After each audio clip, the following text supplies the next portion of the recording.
Hello, and welcome to another episode of Morgan's Pop Talks, breaking down the latest in reality TV and pop culture. So happy to have you here today. My DMs are flooded right now. They're flooded with two different things. Where's Kate, which is what we will get to, and what happened to my face. I got to tell you what happened to my face. If you are watching on YouTube, you can see that I'm repping a little Band-Aid. I have been able to downgrade the Band-Aids, which is great. If you saw me on Monday or even Tuesday, I had a Band-Aid that covered the entirety of my face, okay? Like the whole right side of my face was covered in this massive Band-Aid. So I had a little procedure. I had a cyst, you guys, on my cheek.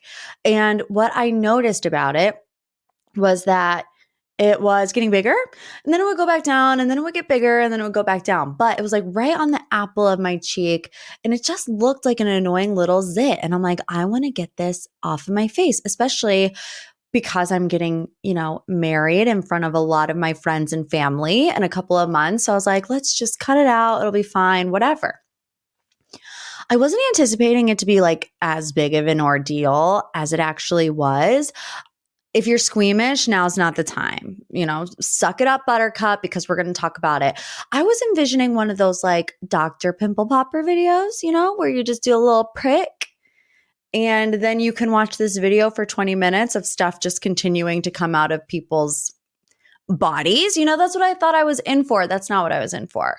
Got numbed. That was fun. It did hurt, yes, but after the third one, I couldn't feel a thing. You guys, I don't know how else to say it besides to say they sliced me open real good. They did. They sliced me. They got the scalpel out. It was like they were digging for treasure. X marks the spot. They did it on my face. And here I am. They sewed me up for the first time in 31 years. I have stitches. This is the first time I've ever gotten stitches. And I like to look at life glass half full. And I'm like, at least I made it 31 years and have never had to get stitches until this moment. I'll be needing stitches. The reason why I am channeling also Shawn Mendes is I don't know about y'all, but I've been wondering where is Shawn Mendes for the past couple weeks. Where is he? Why haven't we seen him? What is he doing? Is he working on new music? It's ever since him and Camila Cabello broke up, poof, he's gone. Where is he? I need to know. Okay. Anywho, so thank you for all the well wishes, the thoughts and prayers, the T's and P's. It's fine. I'm not going to be dramatic about it. I just want to bury my head in the sand. No, not really. Actually, it was super embarrassing because I had to go to work the next day with the big Band-Aid on, the big one that covered my whole entire face. And at first I was like, oh, I don't want to go to work with this big Band-Aid on my face. How embarrassing. But then I was like, I don't care. I truly don't care. I had to get my face cut open and I had to get stitches. What do they want from me? Do they want me to look like America's Next Top Model at all times? It's just not going to happen. So hello world. This is me. Stitched up. Yes, husband David has made the Nelly joke at least 3 times a day. So sure, I'm just embracing it. I have no idea how long I'm going to have to look like this. It doesn't hurt, which is good. It only hurts when I have to change the Band-Aid because, I don't want to get all into it, but we're okay. We're on the mend. They said it's a cyst, they're sending it to the lab and all those things. So whatever. It is what it is, but we're here. I was like, I'm not going to let a little Band-Aid keep me from bringing you the tea on TikTok, Instagram, YouTube. Who knows how much longer we're going to have TikTok left. So I'm like, you know what? I'm just going to go ahead and put it all out there. I'm not going to have this planned surgery on my face and then disappear like Kate Middleton, poof, into the night. Yeah, we're going to talk about it a little bit later in the deep dive. But I also want to tell you something secret and something fun, something exciting that I will be able to tell you more details about next week. I can't give it all away right now because of some other things that have to come through, but your girl is going to have a major life update next week. When I say major, I mean major. So be here. All right, let's get into the top three. These are the three biggest headlines in reality TV and pop culture. So Paris Hilton is fighting with Mauricio Umansky. So we are witnessing the Hilton Umansky drama in real time. We've heard a lot about it, but we never really knew why. We knew something happened with Mauricio working for Rick Hilton back in the day in their real estate agent or their real estate agency, yeah, and then him starting his own. But we never really knew like the nitty gritty, like what does it mean, what happened, who said what. Well, now Netflix just dropped a teaser for season 2 of Buying Beverly Hills, and I am convinced that Mauricio Umansky is like so determined for Buying Beverly Hills to be this huge hit because he is like just letting it all out there. He is spilling the tea, whether he's talking about Kyle, now he's talking about Rick Hilton. This is what they said in the teaser. I think I got kind of bleeped by Hilton and Highland, which was the agency back in the day. He says, like today I'm happy, but there were 100 agents at Hilton and Highland. They did $1 billion for the first time a year. I was 19.6% of their production. So Mauricio in this clip says he approached Rick, telling him he wanted equity and to be a full partner at their real estate firm. Mauricio claimed that he was told no following their conversation. And then he went home and he had a conversation with Kyle. And he said, Kyle, look, this is what I want for myself. This is what I want for our future. I know it's your family. So what should we do? He says, I went home. I talked to Kyle. I go, this is really going to cause a lot of stress between you and your sister and your family. And I don't want to do this move of leaving and starting a company if you are not comfortable. She was 100% supportive. So that was all in like a little no, they weren't in the kitchen. It was like they were drinking wine by a campfire. And then you go to this confessional moment from Mauricio. He says, I think Hilton and Highland is an amazing company and I would never be caught dead speaking poorly about them because I don't think poorly about them. And I am Rick's brother-in-law. But unfortunately, it got sour because it really affected the family. Kyle more than anybody. Her family stopped talking to her. So then Paris Hilton went on social media, and this is what she said on Instagram. My father is a consummate gentleman and has always taken the higher road. He would never speak negatively about his family, especially in the press. Frankly, we are all sick of him using the Hilton name every chance he gets to plug his lame show. It is enough already. I might have an unpopular opinion about this because I love Paris Hilton. I do adore her. She's one of my favorites. But I'm even hesitant to say it, but it feels like you're fighting your parents' battles. I didn't take anything that Mauricio said here as bad mouthing them. Never speak negatively. To me, it wasn't negative. It was just, this is the situation at what happened. I, asked to be a partner and they told me no. Is that necessarily negative? Maybe that has a negative connotation to it because Rick wouldn't allow him to be a partner, but it's not like, he cussed me out of the room and threw a book at my head and said I would never be a partner and that I was the scum of the earth. It's not like that. It's just a business decision.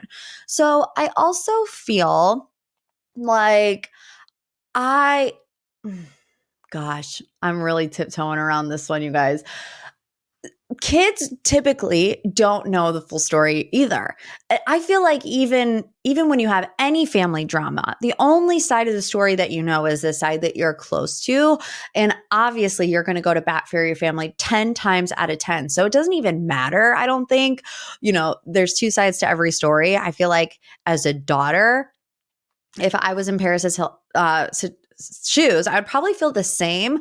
But I'm not naive to the fact that there would be another side of the story that isn't my parents' side of the story. Do you get what I'm saying? So I just feel like, to plug his lame show, like, get over it. You guys are all in the reality TV game. Like, it is what it is. You know the drill by now. I almost feel like this to me doesn't feel like Paris. It feels like Kathy,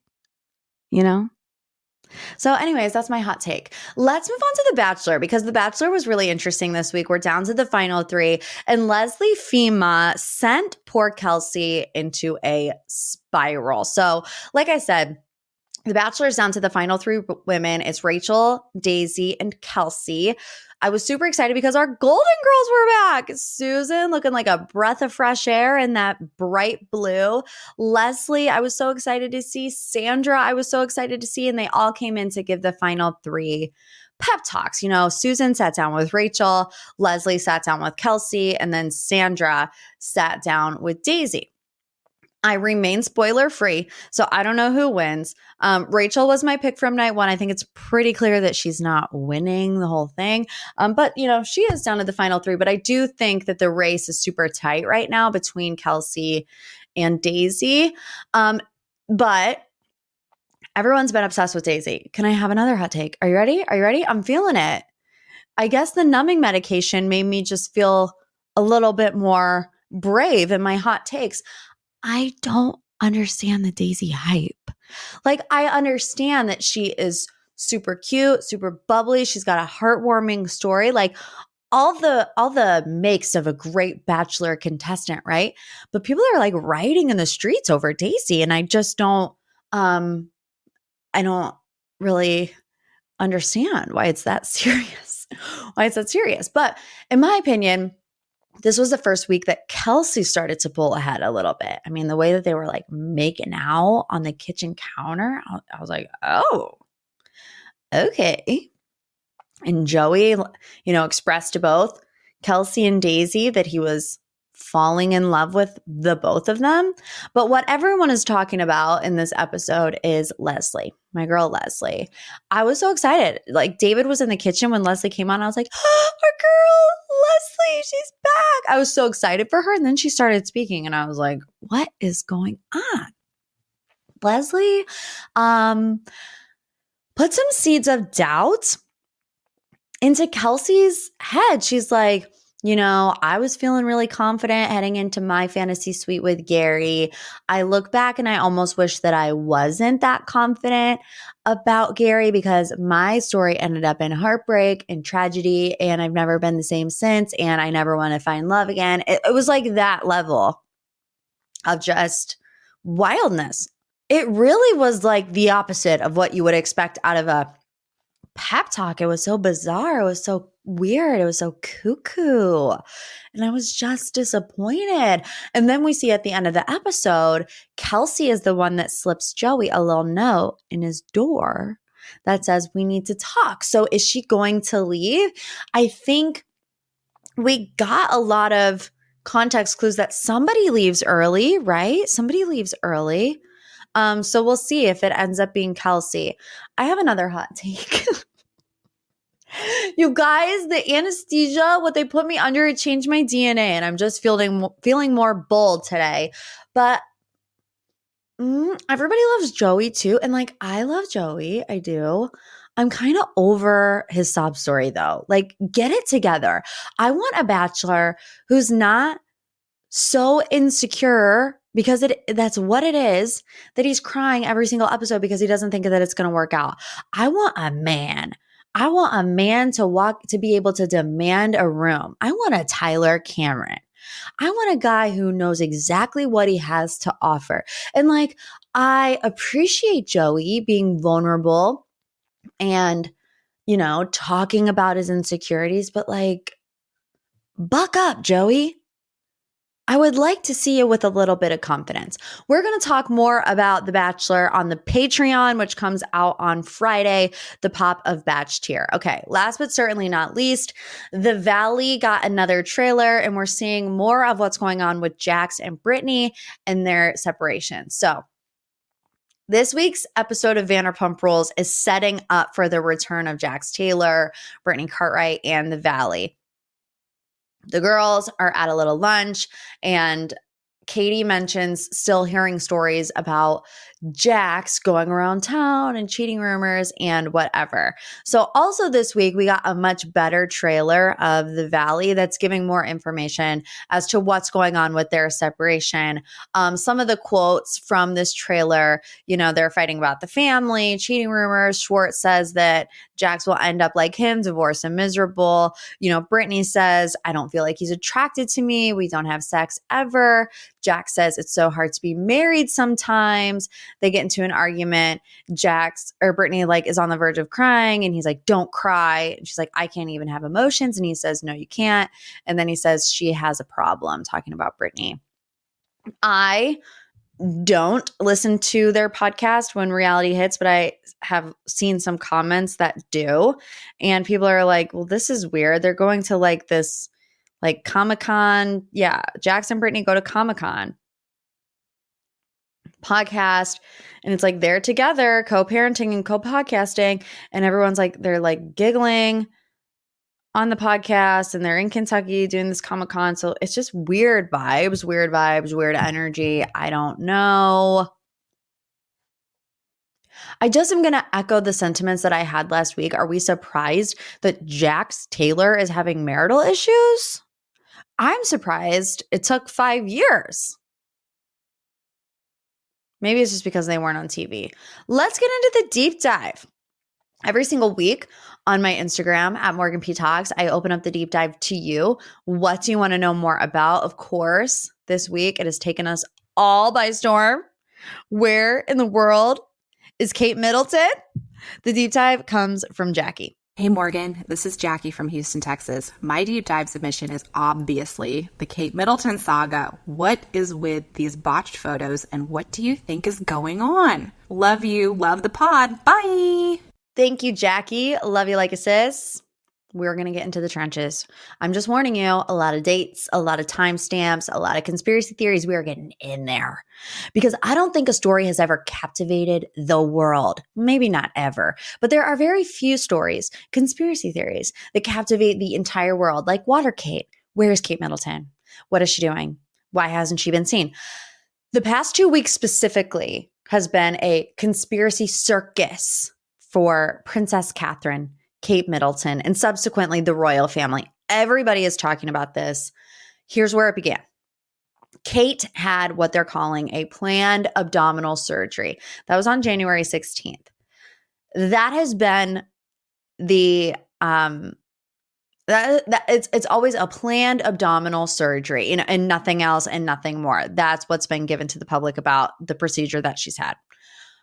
However, Christmas Day was actually the last time that she was seen in public. She was seen leaving church services in Sandringham, the family's country residence north of London.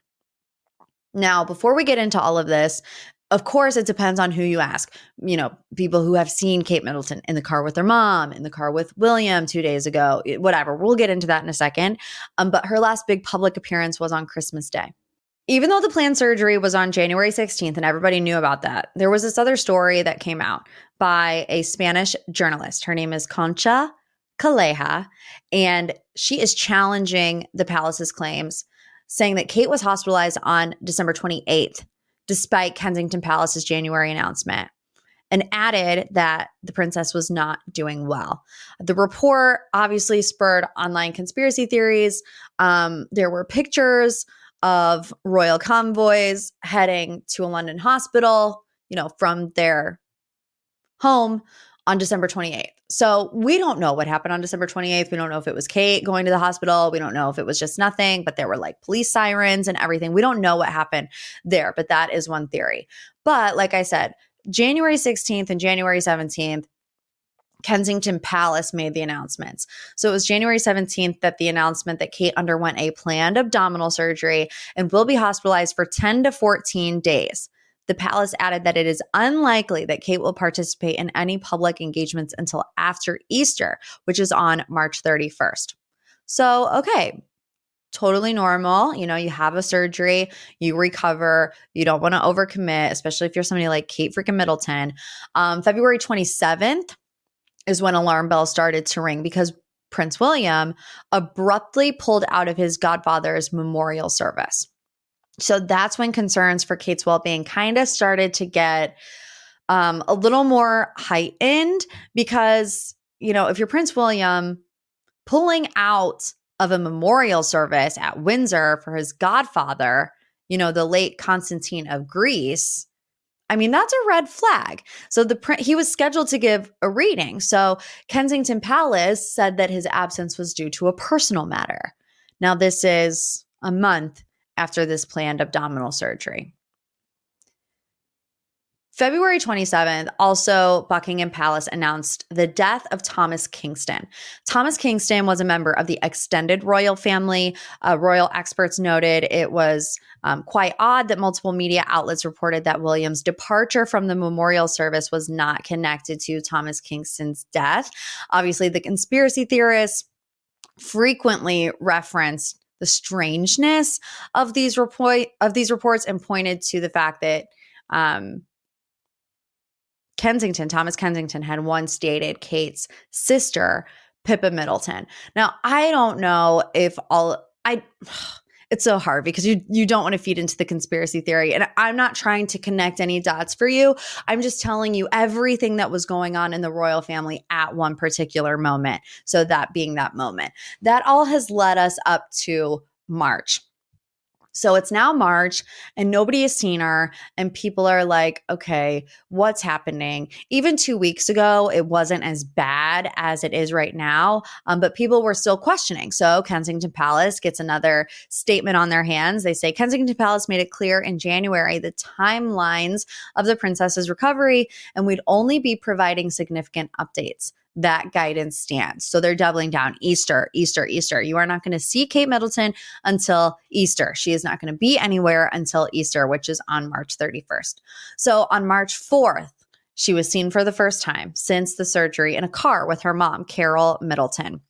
It was not good enough for some people. Some people looked at that photo and were like, that's not Kate Middleton. When I saw it, I was like, oh, cool. There she is. She's riding with her mom. All is well. But people were like, she's missing her mole and she has a different nose and her face looks a little bit different. And it's like, okay, well, she just underwent a surgery. So let's not sit here and nitpick her appearance. But I'm just articulating this because people were still questioning whether or not that was Kate. This is when William steps in. He says, his focus is on work and not on social media. This was insisted by one member of his team. Kensington Palace stood by their earlier statement. They're only going to be providing significant updates. And that was on March 6th. They said that.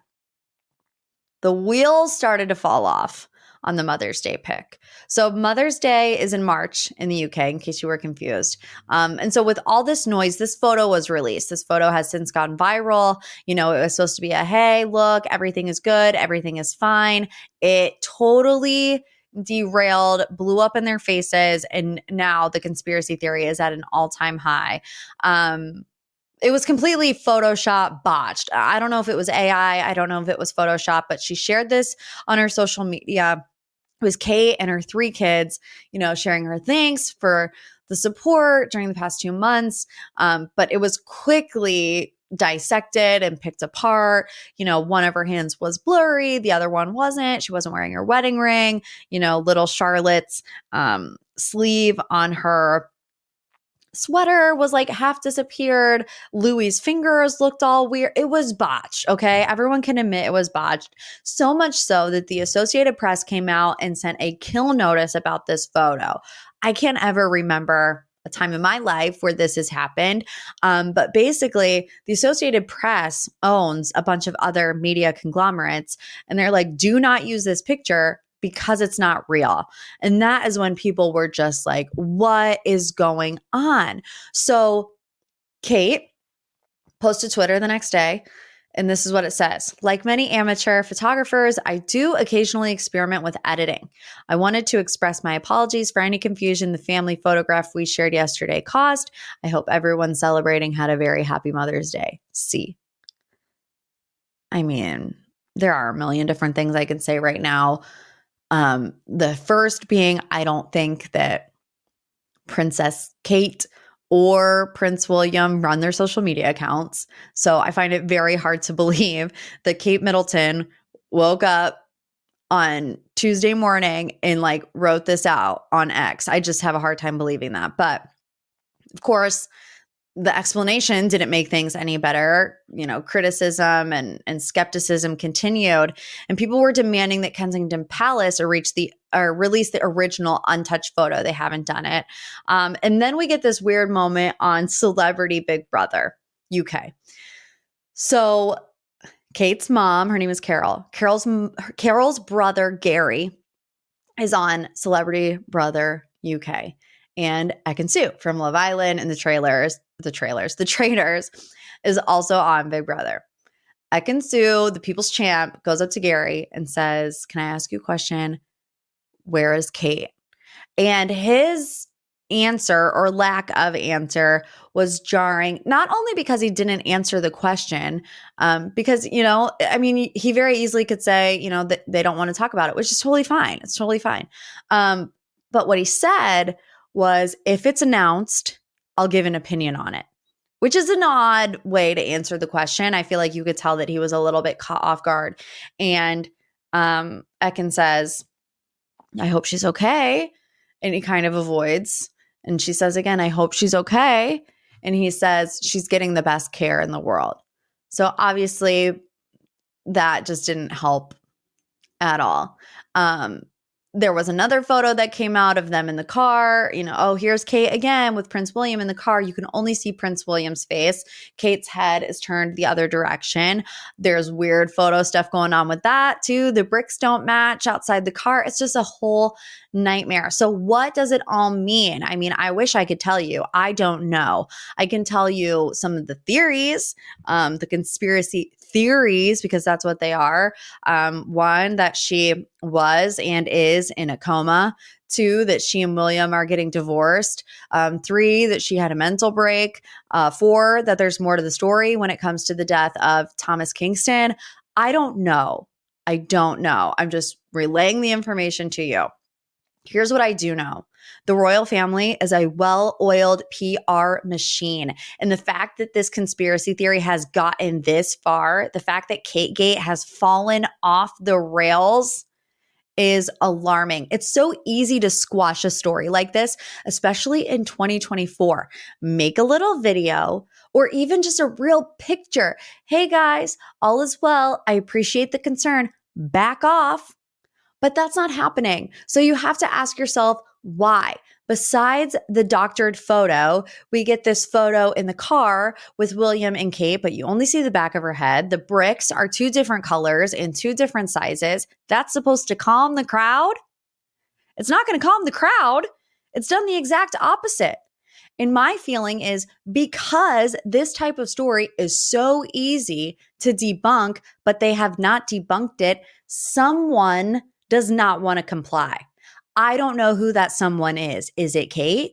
Is it William? Again, why? We don't know. But what I do know is it's not a good look for the royal family.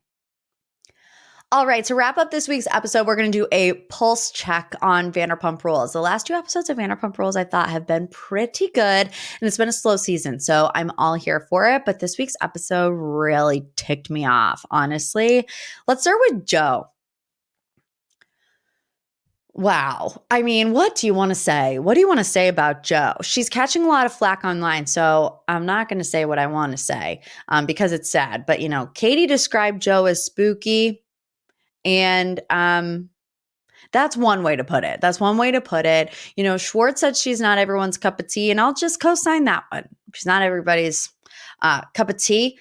I talked about Scheana a little bit on the page this week before I had my incision. And just me thinking that Scheana is looking for Ariana to coddle her about the situation. And after watching this week's episode, I feel like, honestly, I mean, not to brag, but I think I was pretty spot on. You know, Scheana wants Ariana, and only Ariana, to coddle her about her losing this friendship with Tom Sandoval. It's almost like Scheana is looking for validation from Ariana, and Katie Maloney is proving to be the only loyal person on that show. And it's no wonder she's the only cast member who has never cheated or never been a part of a cheating triangle, because that girl is loyal. I think it's not super hard for Katie to be loyal to Ariana in this moment because of her history with Sandoval. Obviously, we got a little bit of that at that girls' lunch. But I'm also glad that she's just putting Sheena and Lala in check at that lunch. Like, why are we still talking about Tom Sandoval? Why are you trying to force me to have sympathy for Tom Sandoval? Not only did he do this horrific thing and lied to not only Ariana, but to all of us for 9 months, he also played a big role in the demise of my marriage. And that is accurate. I totally feel her on that. Lala's bugging me really bad too. It's like, if this was Randall, she would burn the place down. In fact, she did burn the place down on behalf of Ariana 5 months earlier. So I just don't understand it. It's like, sure, time heals and whatever. Time should heal. Time should not erase. So I just have a hard time like reconciling such a mood shift from Lala and Sheena. I can't imagine if I was Ariana and one of my girlfriends was acting like Sheena. I could not imagine. I would not be friends with her anymore. I would not. And the fact that Ariana is, I'm like, wow. Although I did see on Watch What Happens Live that she was like, I didn't know that Sheena was saying some of the things that she said. Obviously, it hurts my feelings. Obviously, I'm thinking about things a little bit differently. But I also do think, and I talked about this on the page too, that Sheena cares a lot about the success of Vanderpump Rules. On multiple occasions now, we have heard her talk about how she was worried the show wasn't going to get renewed. During the pandemic, she had no income. We saw the effect of that thought, right, on last season of Vanderpump Rules, and she was really pushing Schwartz and Rachel together because I believe she thought that is what would make for good ratings. So I have to sit here, I have to wonder, like, is she doing this with the same thoughts in mind that she wants Vanderpump Rules to reach a season 15 and not end at season 11? I don't know. But I don't think Ariana is being unreasonable at all. She doesn't want to hear about her ex that cheated on her with her friend. Why is that so crazy? I don't understand why that is so crazy to Lala and Sheena. And the girls' night got really intense. But then again, Lala just thinks that she can bulldoze people because it's her way or the highway. And I'm glad that Katie barked back. I feel like Lala, when people go toe to toe with Lala, she is very demanding in an argument. Like, it is scary to go up against her, and not a lot of people do. But I was glad that Katie wasn't having any of it. She's like, this is a bit much. You're a bit much all the time. They're going back and forth. But at the end of the day, Ariana is allowed to set boundaries for herself that she doesn't want to hear about her ex. She does not want to hear about her ex. It's just so weird to me. It's so weird to me that they're making that a big deal. It's like totally different if you go to, they're like, she's worried that, she can't go out to dinner and have fun. It's like one thing if you're going in a big group and he's there, okay? You don't sit next to him. You can be civil, but it's not like you're going to be creating these lifelong memories with Tom Sandoval. It's another thing to be like texting him and be like, hey, what's up? You want to go to dinner? Blah, blah, blah, blah, blah, blah. It's not that hard. It's really not that hard. I don't understand why they're making it that hard. Maybe they want to make a good season. Who knows? Who knows? Can I also just say I'm really annoyed with the Love is Blind situation that's happening right now? I know by now everyone's probably seen it, but recording this episode right now, it hasn't come out until 9 o'clock. So annoying. We'll definitely recap on Extra Pop, which comes out on Friday. Also, a Love is Blind cast member will come on MPT next week. So make sure you guys tune in. If you haven't left a review, please do so. Haven't had one since February. So a little 5-star boop boop, a little love you like a sis, a little thoughts and prayers for your stitches, Morg. That would be nice. Keep me in your T's and P's. All right. See you next week. As always, love you like a sis.